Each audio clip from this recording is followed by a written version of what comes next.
Hai, aku Osin. Aku Meta. Kita ketemu di Interaksi Story, ruang cerita kita. Dah, oke, sekarang untuk hari ini kita ada di mana nih? Kita lagi ada di pas pojok kopi di Ring Road Selatan. Jadi ini adalah pertama kali kita mau ngobrol-ngobrol di Interaksi Story tentang banyak hal ya. Banyak banget sih, bakal banyak banget yang kita bahas. Ya apapun lah mungkin kita akan bisa obrolin. Yang biasa suka ada di kepala kita ya.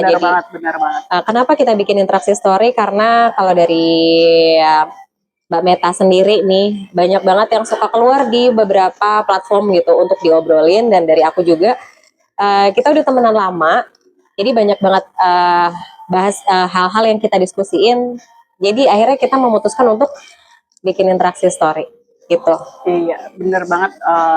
Kayaknya kita tuh kan butuh ruang ya buat bisa menyampaikan mungkin ya sekedar cerita, sekedar unek-unek atau celoteh gitu. Jadi nggak dengan kesibukan kita tiap hari itu kita butuh wadah lah ya untuk mengeluarkan apa yang ada di pikiran kita, ya nggak sih? Gitu.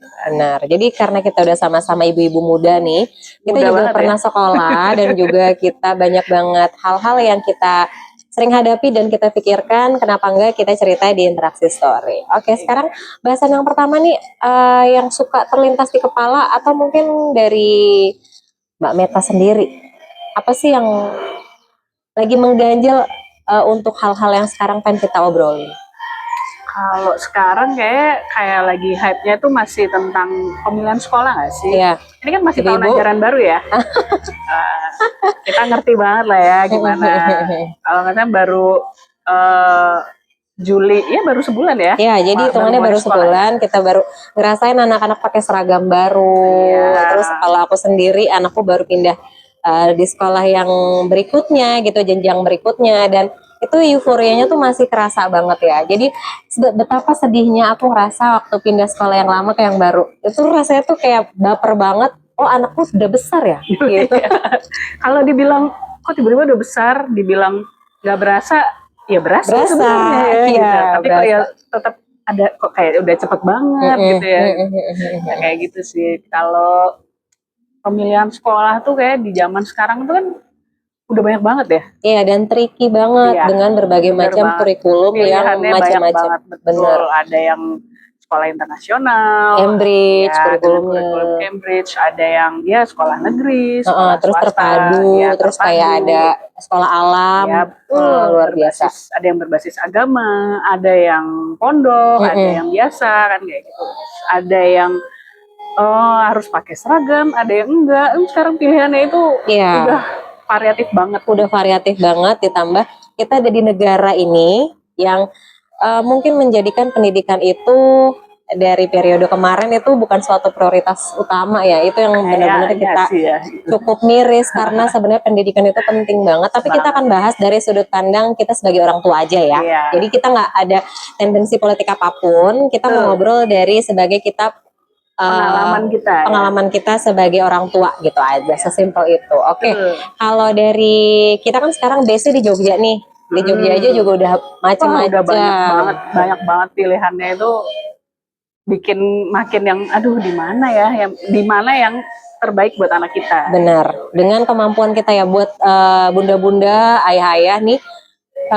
Aku pribadi untuk memilih sekolah itu pertama dari jangkauan, jadi jarak gitu, sama kemampuan untuk kita spending biaya sekolah gitu. Kalau dari Kak Meta sendiri kayak gimana pertimbangan? Sama sih, kalau aku pribadi kebetulan ya sama suami, kalau untuk SD kami memilih sekolah di negeri sih. Negeri. Satu, jaraknya kalau negeri, kalau SD ya, yang aku tahu itu kan masih yang utama adalah zonasi. Ya itu, jadi dari rumah pun nggak terlalu jauh gitu, paling sekitar 10 menit lah, sekitar gitu. Jadi yang nganter jemput pun juga nggak repot. Kalau yang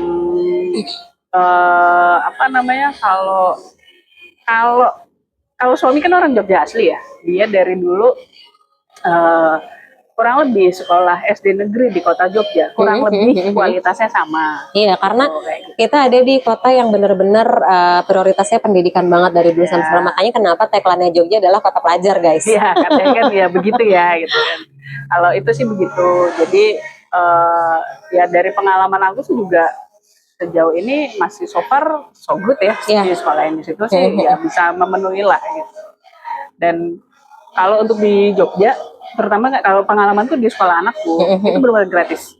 Benar-benar gratis, jadi benar-benar ya. tidak spending apapun, kecuali mungkin hal-hal lain ya. Hal-hal lain tuh kayak uang kas aja sih. Iya, uang kas aja sih. Kalau yang lain kayak uang masuk tuh nggak ada, itu nol sama sekali. Kecuali seragam ya, kalau seragam otomatis ya harus keluar sendiri tapi biayanya. Kita nggak beli di sekolah. Oh, kita beli di luar. Beli di luar itu boleh. Itu tapi di sekolah anakku, nggak tahu di negeri yang lain kayak gimana kan. Kadang mungkin bisa aja ada perbedaan. Terus nggak ada SPP, nggak ada sama sekali. Terus kalau kayak LKS itu juga enggak.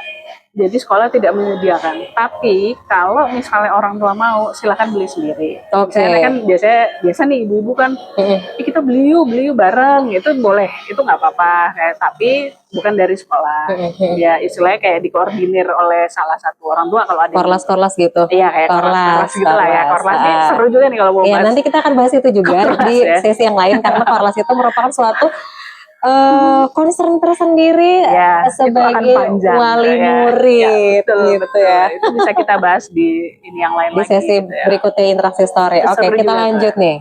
Itu sih kalau negeri apalagi sih ya uang sekolah apalagi uang tahunan kayak gitu itu juga nggak ada sama sekali. Jadi so far sejauh ini ya uang kas kelas aja sih. Uang kas kelas itu kan juga buat kebutuhan anak ya.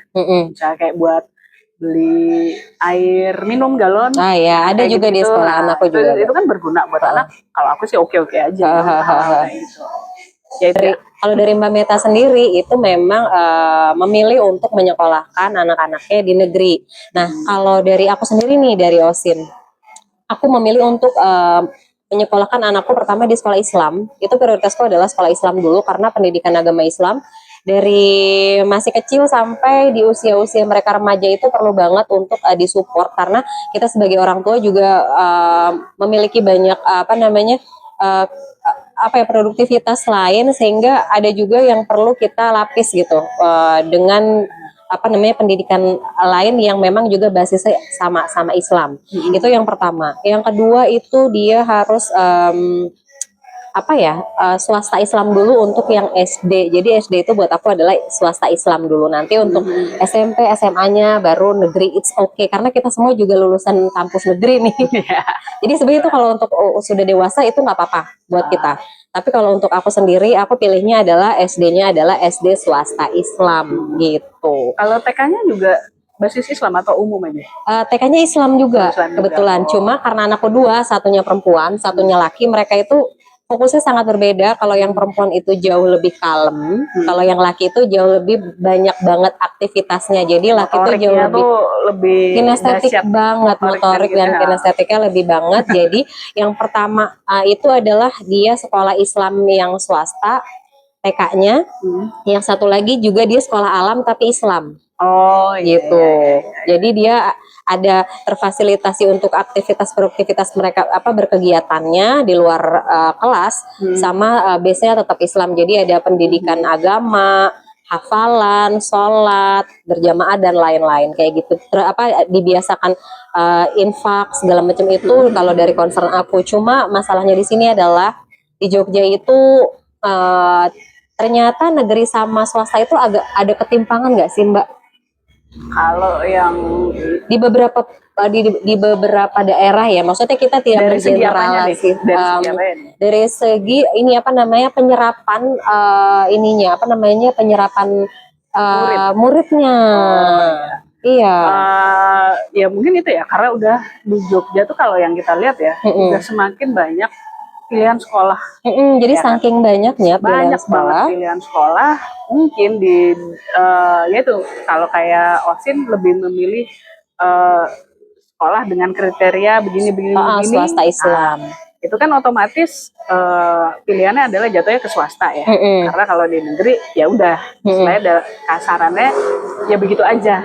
Kalau untuk pelajaran agama ya tetap ada, tapi mungkin umum hafalannya tidak sebanyak di swasta Islam, sekolah agama, swasta Islam. Kalau untuk yang lain sih sama aja sih ya, sholat duha bareng, sholat zuhur bareng, masalah ada kegiatan Jumat, ya infak tiap Jumat juga ada kayak gitu kan. Ya paling bedanya di situ aja, pendalaman agamanya tidak sedalam di sekolah Islam, agama Islam kayak gitu. Nah terus kalau di Jogja itu kan luas, ya ada kota, ada kabupaten, seperti itu. Kalau yang kita lihat belakangan ini, kemarin kita sempat lah baca ya berita beberapa sekolah negeri, terutama yang di luar kota Jogja itu mengalami kekurangan murid ya. Iya, jadi kalau yang kita baca di berita, mungkin biasanya narasinya agak beda-beda. Cuma kalau dari berita yang aku baca adalah kenapa kekurangan murid, karena lokasinya itu sedikit banget anak-anaknya. Ya, jadi kebanyakan mungkin usia sudah dewasa dan usia manula gitu, makanya anak-anaknya sedikit, makanya muridnya juga jadi kurang nih gitu. Bisa. Ini aku bisa nyambung ya. Kalau zaman kamu ngalamin zamannya Presiden Bapak Pembangunan dulu itu, kalau aku nggak salah ya, kalau salah tolong dikoreksi. Itu beliau itu mengadakan program SD Impres. Dulu. Tahu nggak? Impres itu singkatannya apa ya? Pokoknya Pres itu presiden kayaknya ya. Oh iya. Gak tahu deh. Oke, bagian itu dikat, jangan sotoy gitu ya. Jadi SD kalau nggak salah dulu itu tujuannya pengadaan sekolah itu biar semua anak yang ada di daerah-daerah yang mungkin secara jangkauan susah untuk mencapai sekolah, itu mereka bisa sekolah. Jadi istilahnya muncullah sekolah-sekolah negeri yang banyak gitu. Nah tapi kemudian ini juga ya, kalau nggak salah akhirnya kan ada program KB dari pemerintah. Oke, jadi membatasi jumlah anak sehingga tidak membludak gitu anaknya.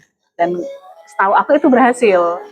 Ya terutama dari aku dan teman-teman ya, mungkin angkatan kita ya, generasi milenial milenial dengan penuh banyak harus ketemu boomers, harus ketemu Gen Z, dan kita membesarkan Gen Alpha. Ya betul.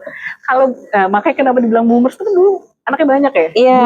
Boomers gitu kan. Nah, pas mulai generasi kita program KB itu berjalan, dan dari kita juga kayak ada yang satu anak merasa sudah cukup dan merasa mampunya membesarkan anak satu aja kayak gitu, atau yang kita dua kebetulan kan sama nih dua itu kalau aku pribadi kayak udah aku cukupnya kemampuan aku dan suami dua karena secara mental ataupun mungkin finansial betul kayak gitu. Kalau Osin sendiri juga dua atau emang mungkin ada? Kalau aku cukup dua karena satu perempuan satu laki, jadi aku tuh udah ngerasain membesarkan anak perempuan tuh seperti ini challengingnya, anak laki-laki lebih challenging lagi. Oh ya, kenapa aku juga sama suami memutuskan untuk negeri secara finansial? Sebenarnya mungkin kita bisa untuk nyekolahin anak di swasta dengan biaya sekian, tapi pengorbanannya adalah anak jadi nggak bisa les yang lain. Karena anggarannya untuk pendidikan, misalnya 1 juta nih, gitu. Nah, 1 juta, tapi pilihannya adalah 1 juta itu habis semua hanya untuk di sekolah formal, atau 1 juta itu bisa dibagi-bagi untuk pendidikan di luar sekolah juga, kayak gitu kan. Kebetulan, ya akhirnya aku sama suami itu sepakat untuk sekolah di negeri, juga di Jogja, negeri di kota Jogja. Dibilang jelek juga enggak ya, aku kualitasnya merata sih. Alhamdulillah oke aja gitu ya. Soalnya udah bisa memenuhi lah kebutuhan anakku untuk perihal sekolah ya. Nah, tapi di luar itu kedua anakku dua-duanya ada les lain. Entah itu olahraga atau musik atau seni kayak gitu. Benar. Jadi kalau di sekolah negeri itu ekstrakurikulernya tuh jadi akan seperti apa ya? Pilihannya banyak, ekstranya. ada olahraga juga, ada seni tari, ada karawitan. Olahraganya itu ada voli sama bola apa ya kalau nggak salah. Terus ada seni lukis, ya sebenarnya cukup variatif juga gitu. Cuman aku masih merasa kalau buat di zaman sekarang, kayaknya skill anak tuh butuh banyak sih. Bener, jadi saking berkembangnya globalisasi, anak yang sekarang generasi Y, anak yang sekarang generasi Gen Z dan juga Gen Alpha tuh mereka terpaksa harus mengikuti zaman nggak sih? Yang bener-bener sangat mudah cepat berubah. Sehingga kalau kita nggak memfasilitasi mereka, kita juga tidak bisa menjanjikan diri kita selamanya bersama mereka gitu. Mungkin kita sebagai orang tua ngerasanya pengen melindungi mereka terus nggak sih? Ya kan? Pastinya. Cuma sayangnya usia kita belum tahu apakah pada saat kita tidak bersama mereka lagi, mereka sudah bisa mandiri nih sendiri dengan kemampuan secara akademis atau kemampuan secara skill. Yes nggak sih? Soft skill, terus soft skill, hard skill, dan juga secara educational gitu background. Dan itu akan menjadi suatu concern buat kita karena kita pun jadi orang tua tuh nggak ada sekolahnya ya. Nggak ada. Iya. Cuman dapat pengalaman dari sesama teman. Paling ya kalau kita tuh nanya, ya untungnya ya kalau sekarang udah ada yang namanya sosial media. Kita bisa follow akun-akun parenting. Betul. Kayak gitu-gitu kan. Jadi juga dari akun parenting kadang memberikan short course jadi pendidikan orang tua seperti apa. Terus tiba-tiba kalau di di Islam itu kan ada kajian-kajian parenting orang tua gitu. Kan enak tuh zaman sekarang. Cuman kan namanya teori itu tidak selamanya semudah itu kita praktekkan ya. Diaplikasikan ya kan. Jadi gitu. Jadi kita juga beda-beda perlu kan. pinter-pinter memilih ilmu parenting yang kita bisa sesuaikan sama kebutuhan kita sebagai orang tua dan teorinya anak. apa, begitu kita terapkan ke anak, loh kok outputnya berbeda gitu kan. Mesti ngalamin di anak cewek seperti apa, di anak cowok seperti apa. Aku yang dua-duanya cowok pun itu bisa beda. Walaupun misalnya aku berusaha memberikan inputnya sama, itu outputnya bisa beda. Jadi kadang cowok sama cowok aja personality bisa beda banget. Ada yang pendiam, ada yang aktif banget. Nah kalau aku udah beda banget secara gender beda, tapi yang satu diam, yang satu kinestetiknya benar-benar luar biasa. Dan buat kita sebagai orang tua, semakin banyak jumlah anak akan semakin challenging untuk kita pelajari mereka ya kan. Makanya buat kita fokusnya bisa 2 anak, ya udah dua-dua kita besarkan dengan maksimal nih gitu. Itu aja ini baru kita bahas tentang sekolah loh. Belum lagi nanti gimana karakter mereka. Apakah ketemu dengan tipikal profil yang sama, atau nanti kita belum cerita juga tentang bagaimana mereka beradaptasi dengan lingkungan sekolah mereka. Iya nggak sih? Betul banget. Kalau makanya kalau Osin berbeda, kenapa pada akhirnya kan tadi memilih swasta berbasis agama, alasannya itu tadi ya, kurang lebih untuk fondasi pembentukan karakter. Betul. Ya sih, pembentukan karakter di usia dini itu menurut kami sih penting banget. Karena itu kayak jadi fondasi, jadi filter jadi awalnya mereka untuk menghadapi proses atau fase-fase di berikutnya, apalagi remaja. Ya kan, anak pertama kita udah mulai menuju nih mau ke pra remaja gitu kan. Wah, itu kalau dari awal nggak kita siapkan, kayaknya itu akan di zaman yang sekarang gini tuh bakal challenging lah. Bener. Jadi kalau kita hanya bisa menjangkau mereka pada saat di rumah dan di sekolah, kita tidak bisa menjangkau mereka di luar itu, pergaulan mereka segala macam gimana. Makanya selain kita banyak doa untuk anak-anak kita juga banyak tirakatin, tapi juga kita harus siapkan mereka untuk bisa memilih sendiri bagaimana yang terbaik buat mereka, yang buruk mereka bisa tahu, bisa bandingin. Itu makanya kenapa kita memilih sekolah negeri swasta itu aja udah tricky banget. Ya, betul. Gitu. Makanya kita tuh harus benar-benar mengenal anak kita sendiri.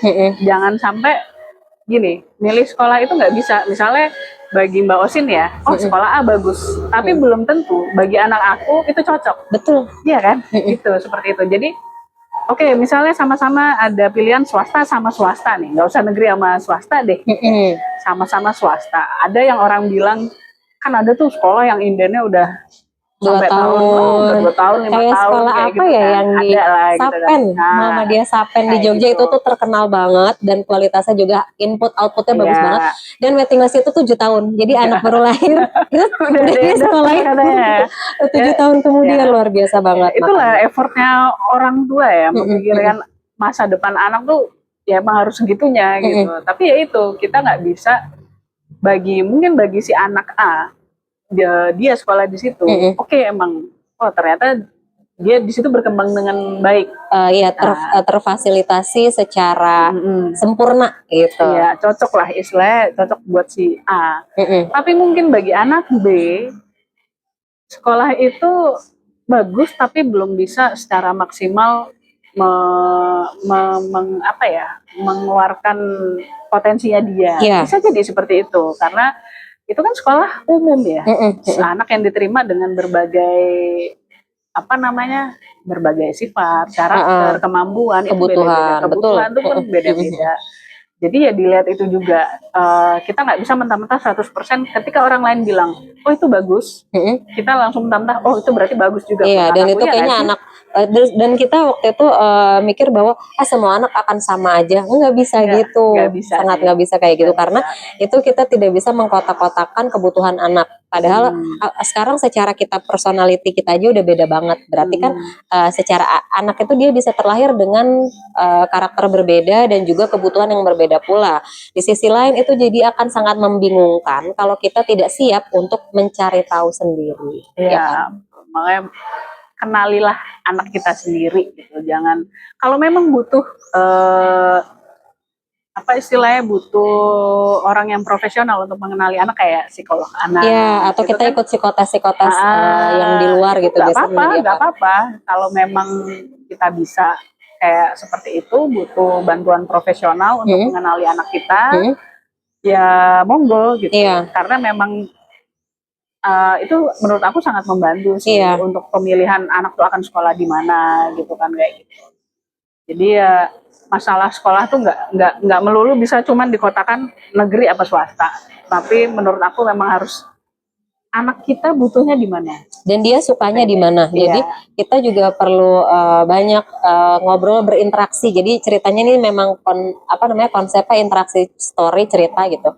Selain kita cerita untuk kita berdua, juga kita perlu juga berinteraksi dengan orang di luar kita. Ini sekarang konsepnya adalah anak kita. Jadi kita nggak cuma ngobrol sesuai kebutuhan, tapi juga kita ngobrol anak kita bahagia nggak, anak kita suka nggak gitu. Dari awal, kalau dulu Osin pas pemilihan sekolah, anak diikutin nggak? Iya, jadi pertama dipilih dulu, kamu mau nggak sekolah di sini. Terus biasanya ada di Jogja itu, atau mungkin di luar Jogja ada kelas-kelas namanya trial class nggak sih? Oh ya, ada. Iya kan? Benar-benar biasanya kayak open house ya. Jadi dicoba nih mereka duduk di situ apakah nyaman atau ternyata basis pembelajarannya itu kurang sesuai. Itu syukurnya sekolah tuh banyak yang trial, tapi kebanyakan mungkin tidak merata ya fasilitas kayak gitu, terutama untuk sekolah-sekolah pada umumnya gitu. Jadi kalau mau coba mungkin sekolah beberapa ada yang menyediakan trial class sekitar 1 sampai 3 hari. Oh gitu ya. Iya sih, aku juga suka lihat tuh di Instagram di beberapa akun sekolah, mereka biasanya suka ada kayak open house atau trial class kayak gitu. Itu bisa juga. Itu penting tuh menurut aku, membawa anak ya. Jangan kita berpikirnya anak tuh nggak perlu terlibat deh dalam pemilihan sekolah gitu kan. Pokoknya kita sebagai orang tua, pokoknya ini bagus nih buat anak kita. Anak nggak perlu terlibat. Kalau dari kita berarti sama ya, anak itu perlu terlibat dan dia merasakan sendiri. Karena yang jalanin tuh mereka, bukan kita. Ya kan? Sekali. Jadi kita nggak pernah tahu apa yang ada di isi hati, tapi seenggaknya kita peka aja gitu loh. Dia nyaman nggak, dia bahagia nggak. Kalau memang dia tidak merasa nyaman, sebenarnya kita tuh punya banyak otoritas untuk mengatur dan mempersiapkan kebahagiaan mereka. Jadi jangan karena kita mau mereka di sana, kita paksa mereka ada di sana. Itu tuh sangat menyedihkan kan? Ya, itu nanti efeknya jadi panjang. Yang bakal ribet, istilahnya bakal pusing kita juga. Iya, diri mereka sendiri jalaninnya juga mereka jadi nggak punya efeknya.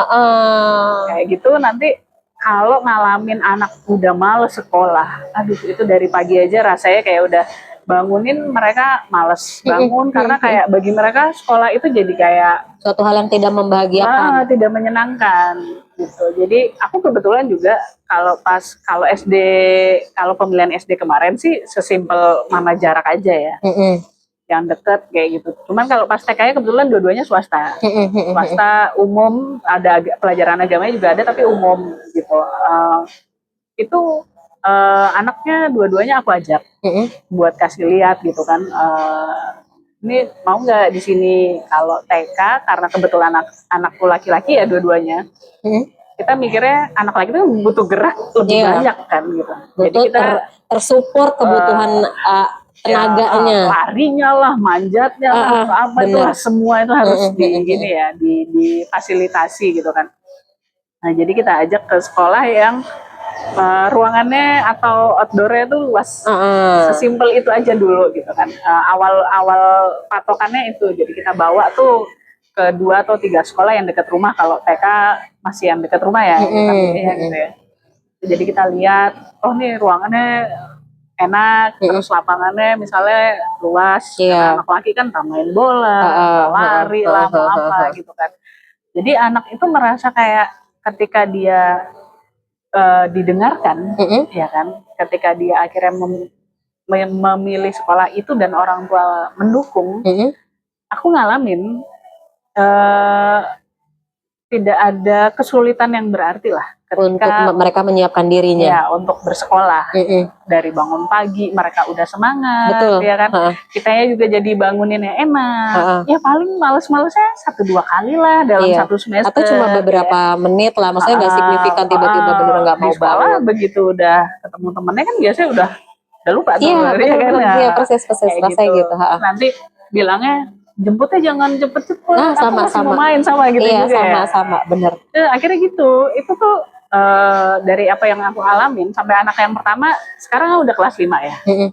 Udah kelas 5 dan dia ketika dari awal dari fase TK dia sudah senang bersekolah. Aku ngerasainnya sampai sekarang kelas 5. Ya udah enak gitu. Iya, jadi dia bangun sendiri, nyiapin sendiri, tiba-tiba udah di atas meja makan tinggal makan. Berangkat nggak terlambat. Iya, dan dia pun kayak ayo biar nggak telat. Nah, berarti itu kan dia ada semangat ya untuk mengajak supaya nggak telat sekolah. Aku pribadi sih mikirnya udah, oh berarti dia senang bersekolah. Jadi nggak yang alasan inilah, alasan itu. Kalau alasan sendiri gimana? Setuju nggak kalau anak tuh fase awal adalah dibikin senang untuk bersekolah gitu. Iya, karena memang dunia aktivitas mereka itu ya sekolah dulu kan. Jadi nggak ada kegiatan lain selain mungkin nanti ada ngaji sore atau istirahat tidur siang. Ya secara sampai usia 12 tahun mereka gitu, mereka akan dihabiskan kebanyakan di sekolah. Dan untuk memilih sekolah itu kan harus dengan kesiapan dan juga mereka bahagia gitu. Apalagi untuk fase TK, SD itu kan masih belum ada standar tertentu untuk masuk sekolah apa gitu kan. Makanya ketika aku udah melibatkan mereka untuk memilih sekolahnya sendiri dan mereka yang menjalani, mereka akan tahu bahwa aku mau siap sekolah ke sekolah yang sudah aku pilih. Nah, jadi bangun aja tuh udah gampang gitu. Bangun, kita mau sekolah jam 6:30 berangkat ya. Ntar tiba-tiba 5:30 udah bangun sendiri tuh. Bangun udah melek gitu di atas kasur, sholat, langsung antri mandi. Udah tuh, jadi semudah itu tiba-tiba mereka udah duduk siap makan. Itu aja pada saat kita siapin mereka sekolah. Dan pada saat tugas-tugas itu mereka tuh udah sadar sendiri, tadi aku diingetin sama ustazah loh untuk bawa ini. Jadi mereka sudah bisa mencerna sendiri kebutuhan mereka karena mereka yang memilih itu untuk mereka tentukan sendiri. Itu sangat memudahkan kita sebagai orang tua dan juga pada saat nanti mereka usianya dewasa dan kita usia sudah bertambah. Jadi kesadarannya itu akan berjalan beriringan.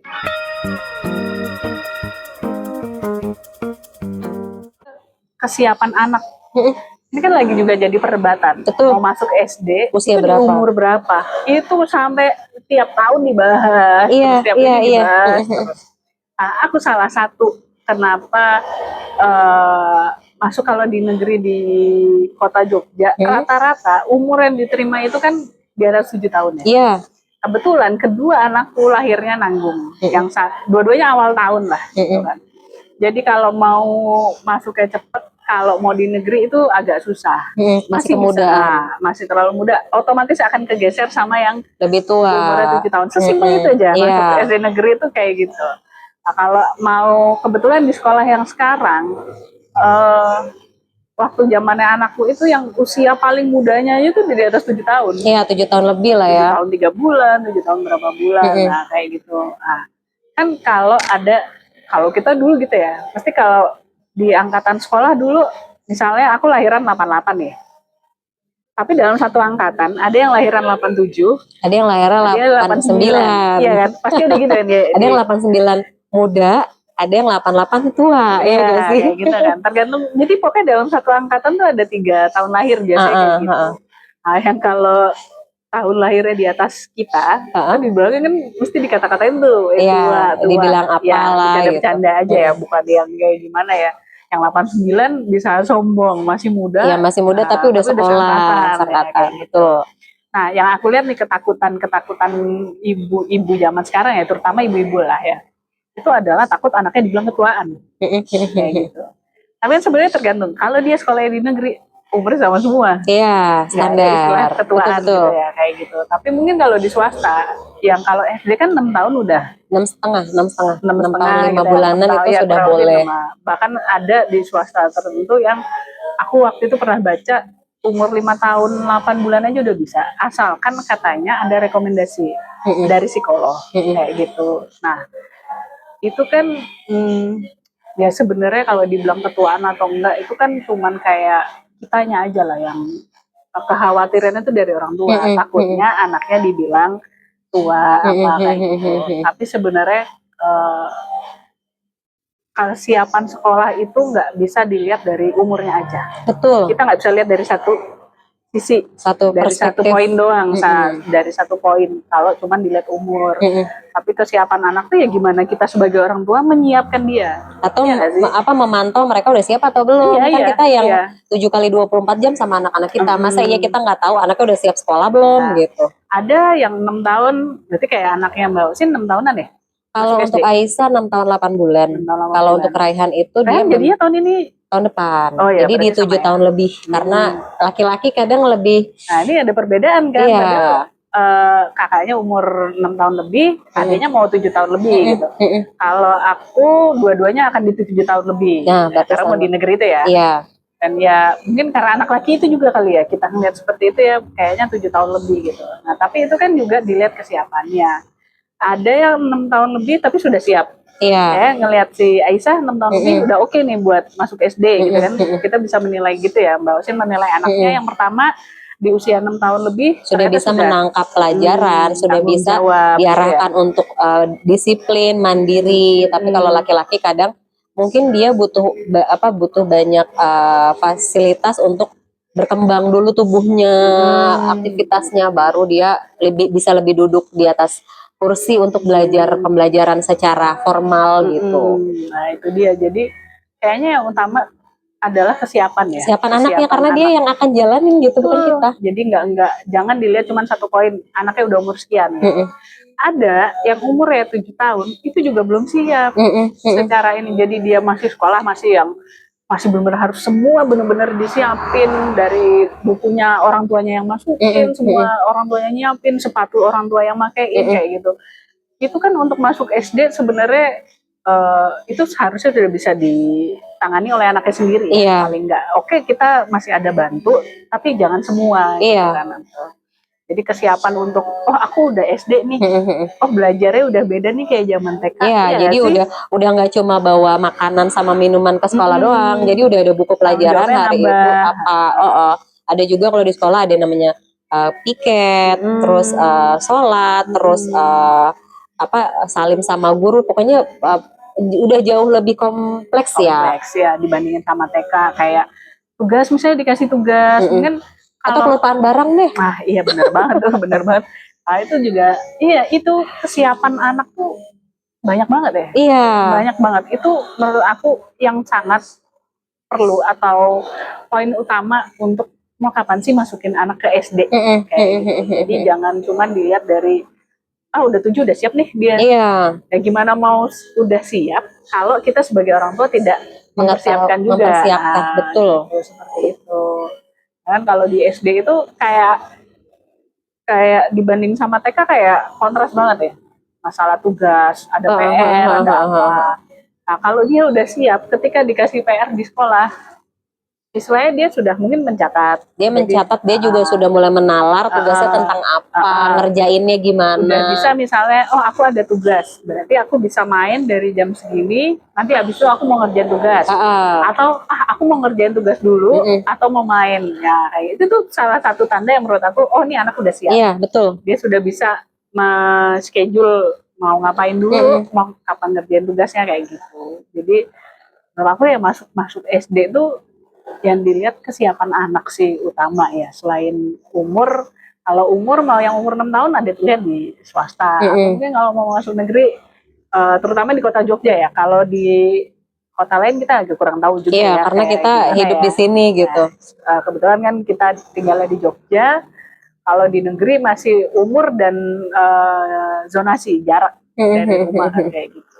Jadi pilihan satu, anak udah siap apa belum, dua, negeri dan swasta itu ya intinya kita mengenali anak lah ya, anaknya udah siap apa belum, anaknya cocoknya di sekolahnya di mana kayak gitu. Dan dia bahagianya di mana, kita libatkan dia untuk memilih apa yang mereka jalani. Itu baru SD loh, ini obrolan kita aja baru SD aja, jadi baru milih mau swasta atau negeri, usianya siap di mana, sama dia sudah dia yang akan menjalani, bukan kita gitu. Mungkin kurang lebih itu dulu kali ya untuk yang karena pengalaman kita juga, kita berdua anaknya masih usia SD sama TK ya. Kalau untuk ngomongin SMP atau SMA nanti di sesi berikutnya, nanti di sesi berikutnya di udah SMP mudah-mudahan masih ada nih kita gitu.